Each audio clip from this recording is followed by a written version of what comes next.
were no decisions made in executive session. Roger had to leave for some graduation that he had to attend, so.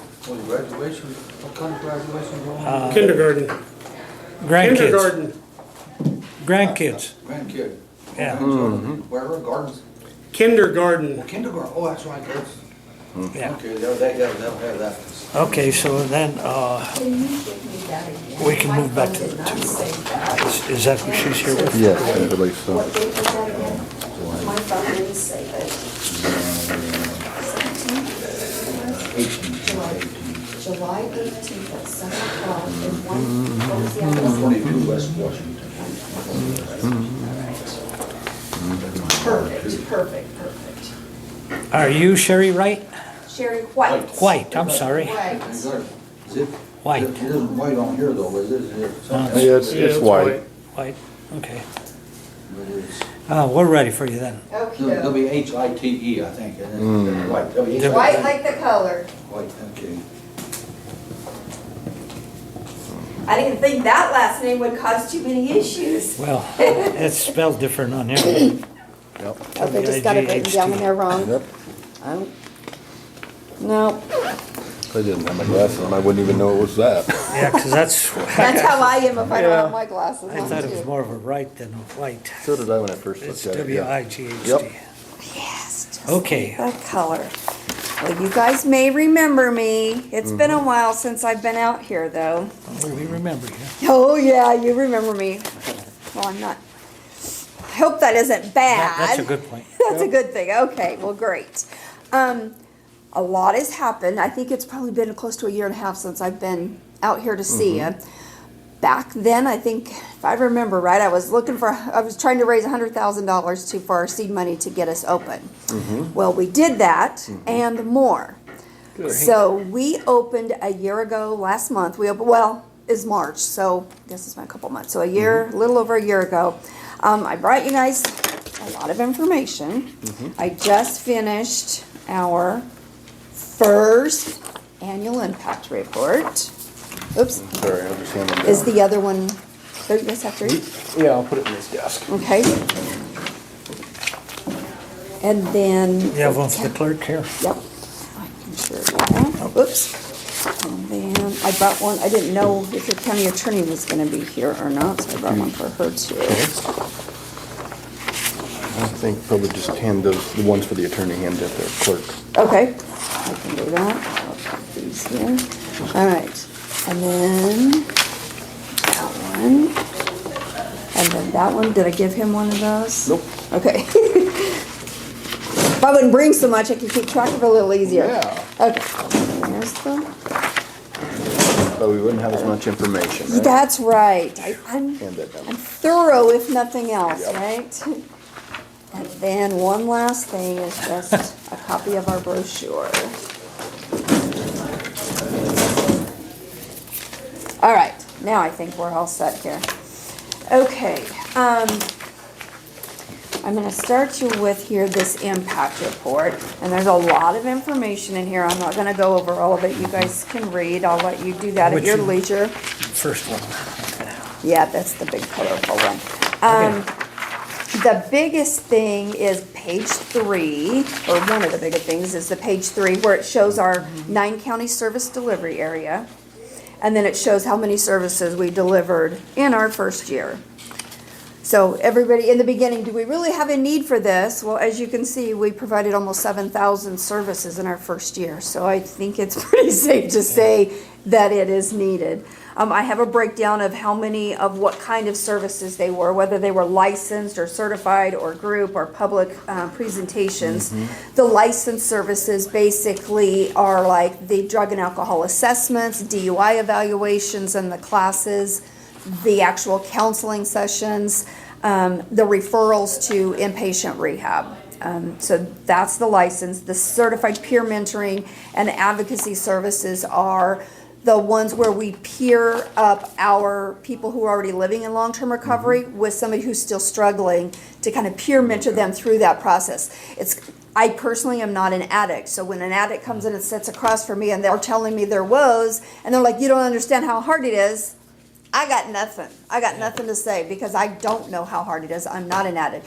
But I can walk them down a couple of little offices down my hall and I can get them to somebody who does know how it is. Our peer mentors have been through those struggles and are now living in long-term recovery themselves. So they've been incarcerated. They've lost custody of their kids. They've been there, done that, but now have their lives back in order. So when we peer them up with them, they can coach them through those triggers because we know somebody will relapse in their mind way before they physically relapse. So we can hopefully catch that ahead of time to keep them from having probation violations or losing their job or getting into, a DUI or whatever. So that's kind of what the peer mentoring. They also can go to court with them. They provide that peer support through that, through the court, like if it's a child in need of care case where kids are at risk of either having been already taken from their home or at risk of being taken from their home.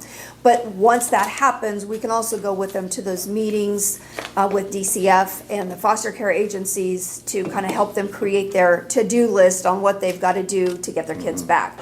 So they peer mentor them, they hold them accountable, they meet with them a couple times a week to make sure that they're doing the things that they need to be doing to check those off the list so they can get their kids back or keep them back. So that's kind of that, and again going to court with them too. So we do a lot of coordination between the probation officers and their attorneys, the county attorneys for the prosecutors, and the attorneys at Litem in order to kind of make sure we hold them accountable, but yet we also help celebrate them when they are making those, because they've been beat down enough by everybody else. They need somebody to stick up for them. And so that's what our job is, to build them up, but yet we're also going to hold them accountable for whatever their goals are in their treatment plan.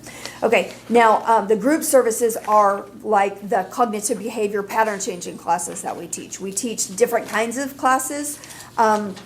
The ones that we taught this year were called the Family Peace Initiative. They're set out through the state of Kansas, through the County Attorney General's office. So, or the State Attorney General's office, my mistake.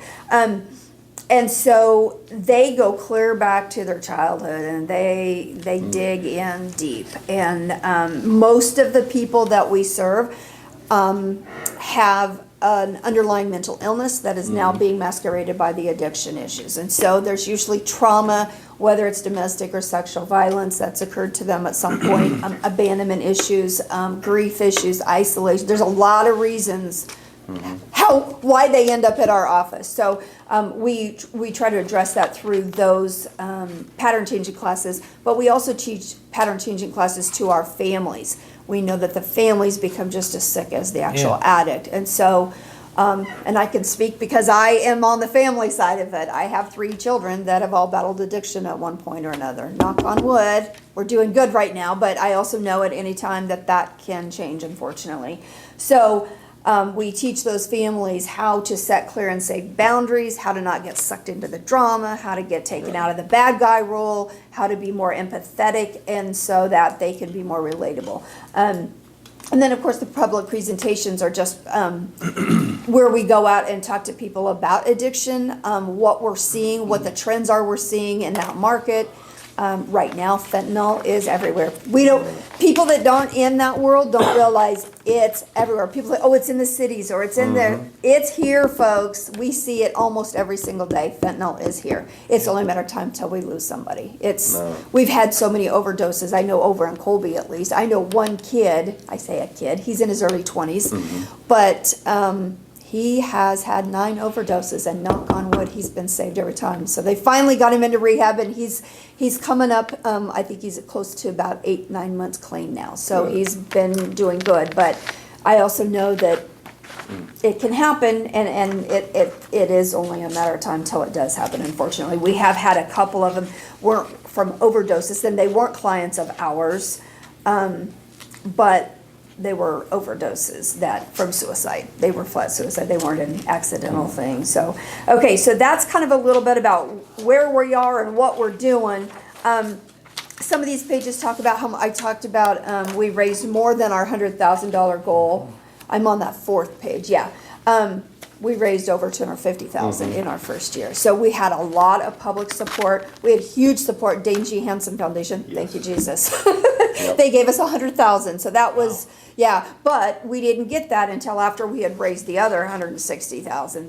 They wanted to see that you've got community support, you've got a plan on how you're gonna do it, that kind of thing. They don't like to be the first one in, and they don't want to be the only one in. So, you know, and we certainly understood that. But thank goodness we had a lot of support from a lot of our local community foundations helped us as far as purchasing, you know, our copiers, our furniture, our computers and phone system and all of the stuff that we needed for our meditation garden room and also for our chapel.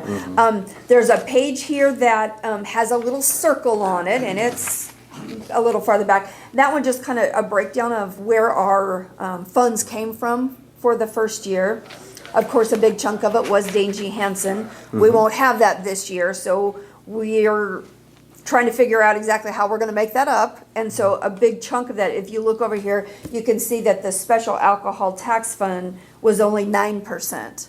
Well, we definitely need to increase it. In the beginning, you know, we were an idea in Sherry White's head, and then we became, okay, she's open, but let's see what she can do. Well, now that we've been open for over a year, almost 7,000 services is what we did. And that is only with a part-time counselor and a part-time peer mentor, and then me full-time. So we need to not only make up those funds, but we need to raise more because I need to make those people full-time so that we can continue that, so that people aren't waiting. When somebody calls and wants to get an evaluation or they need to get started, we don't want to put those people off. Right. There's too much. It literally can be the difference between life and death. Well, it's So- commendable on what you've done so far. Yeah.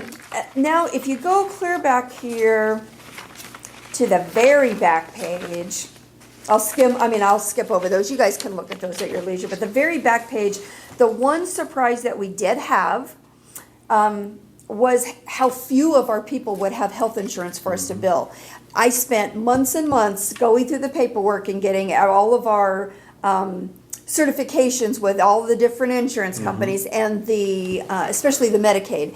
For this specific clientele, they're in between jobs all the time. Yeah. They're in and out of incarceration all the time. They're in and out of drug rehab or mental health facilities. They don't have the employment in order to get those health benefits. And if they do, it's hard for them to retain that employment. And so basically it boils down to most of them don't have. The bottom line is 89% of our clients do not have health insurance. So even though I've spent months and months getting all of our payer sources in place, I really still don't have a payer source for most of our people. Right. So we're going to have to make that up. What that boiled down to, the actual number, it means that we provided over $100,000 worth of services with no payer source. Do you help them get on the healthcare marketplace Yes, and get yes. their insurance? And I will be happy to tell you how we've done this. Oh, We can, our first set was once we got all these things in place, I'm like, yes, we got it, now we can start billing. And then you start going through the files, you're like, there's nobody with insurance.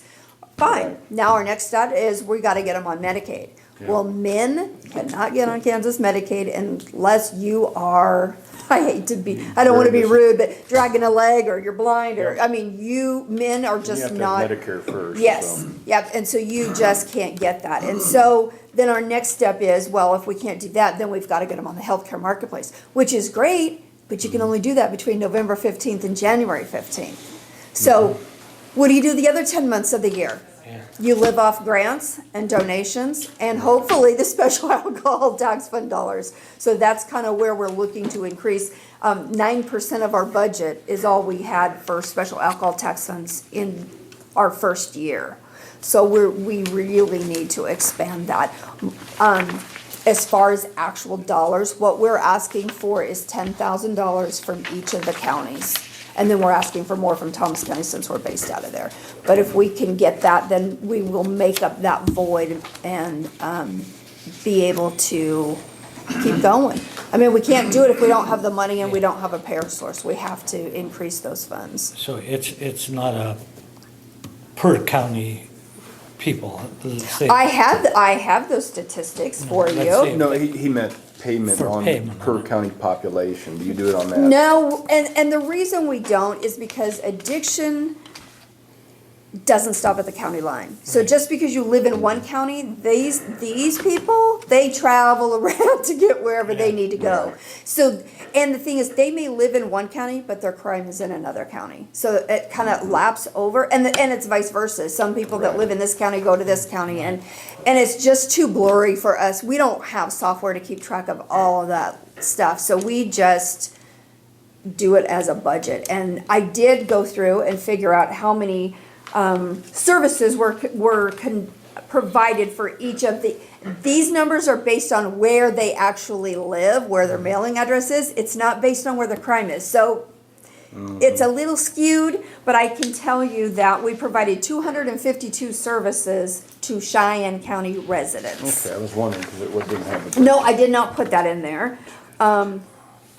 So that would be, and if you want to break down, I have 109 licensed services, 91 certified, and 52 group.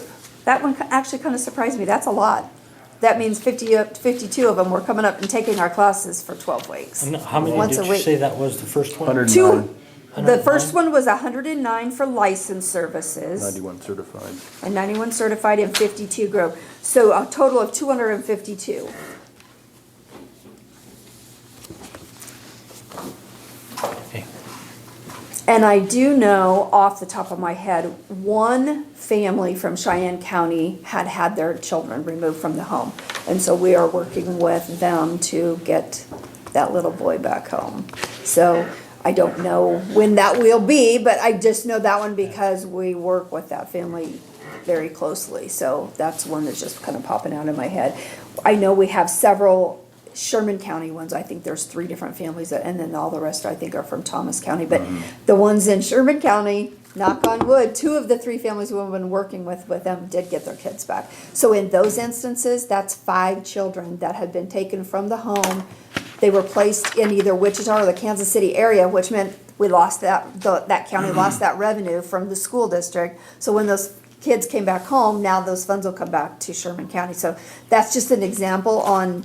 You never know the trickle-down effect on how that will affect not just the county, but the school districts. I mean, you bring 5 extra kids back in your school district, Yeah, that's that's a a big lot. deal, yeah. That almost pays for another teacher, you know what I Yeah. mean? So, that's the basic of it. And then this is just a copy of our brochure that we have in our offices, and it just kind of, again, has more information on there, so you guys can kind of look that over.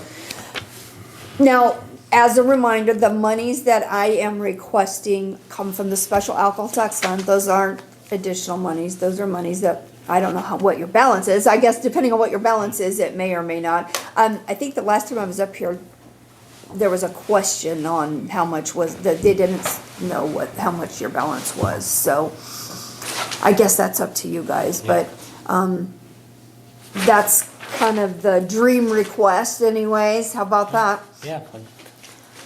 You know, people say, is it worth it? Well, if you save a life, if it's your family member's life, is Yeah. $10,000 worth it? Right. I know I'd pay more than that to save one of my kids, so, but this is collectively, and then the other trickle-down effect is if we can get those people treated earlier, you're gonna save money in your law enforcement, your incarceration rates, the petty thefts, the breaking and entering, all that stuff just trickles down. We'll have to ask Scott. I know we're gonna use that for some of the generator. We just discussed that, the drug and alcohol fund. So, Well, that'd be a good thing to come up with when we work on our budget. yeah. Our budget is here like in And 2 you weeks. said you wanted to know the drug and alcohol fund, is that correct? Yeah, that's what those funds are supposed to be used for. Drug and alcohol. Yeah, I mean, there's a state statute that, it's called the Special Alcohol Tax Fund, you guys can look that up, but that's what those funds are supposed to be used for, is for drug treatment, establishment, ongoing treatment for addiction. Pardon? You need to get your phone? Okay, well, you hit us at the right time. Yeah, I was hoping to. Hey, Chris, You're fine. hey, can I call you back in about 45 minutes? I'm in a commissioner's meeting. Okay. Do you have any questions? I don't. I will find out when we do the budget, I'll have this in my desk and I'll refer to it. Yeah. Do you have Okay. any questions?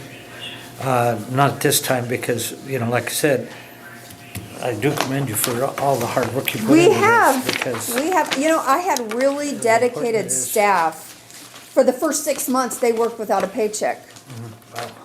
I don't know very many people that are dedicated enough to Right. their job to do that, but I have been very blessed with my staff. But every one of us that works there has direct ties to addiction. We've had it destroy our own families, but now, knock on wood, get it back together. But if you guys have any questions, feel free to reach out to me. What's your number on this? It's 785-460 time? Yep, Okay. yep, as in it's time to quit making excuses, it's time to, Confront your problem. yep, time Well, to hey, heal. thank you for Yes, coming.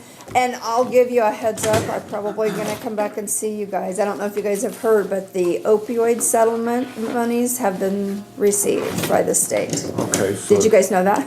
No, I didn't. Cheyenne County is one of the counties that I'm very blessed. All 9 of our counties in our jurisdiction participated in that huge opioid settlement.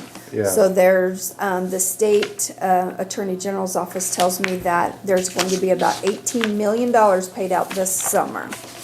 So, they're gonna be dispersing, I guess part of it the state keeps and part of it goes back down to the counties. And that apparently, what he told me was that they're gonna really encourage the counties to disperse those funds because they know that this specific group of people have been really hit hard from the pandemic. Yeah. The one thing that they had is treatment out here in our rural areas because we can't have a treatment facility in every county, they know that. And so, the one lifeline they had was their AA and NA meetings. And Right. with the pandemic, they haven't They been able didn't. to meet, so they've see been that. hit, so it's been hit really hard. So they're gonna be encouraging the counties to disperse those funds. And I'm told the county commissioners are the ones that are gonna get to do that, so I didn't know.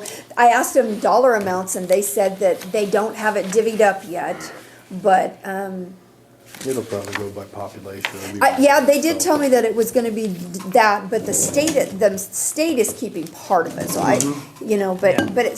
like he said, it's still $18 million, so that's a lot. It's a lot of money. Lot of money, so I'll probably be back when I find out that they're sending you guys some money.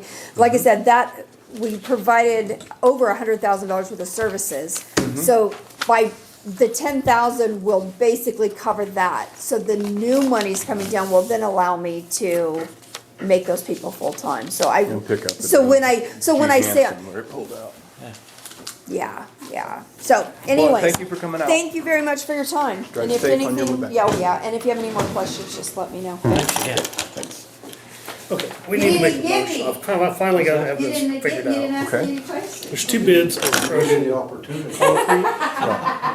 The lowest bid is I wanna this make sure Syncom. I've got. See you in July. So we need to make a Yes. motion on that. Yes, Okay. I'm gonna make sure that I got. I make a motion that we go with Syncon for crushing of our concrete at $13 a ton. The total estimate is $38,500, and it's gonna, 2-man crew, I believe 5 days, yes. And I'll second that motion. All in favor? Aye. Aye. Opposed? Do we have Okay. anything else? 7-Eleven, all right. No. Okay, I make a motion that we adjourn then. I'll second that motion. All in favor? Aye. Aye. Opposed? Okay. Well, maybe I can sell you something, I don't know. What can I sell you?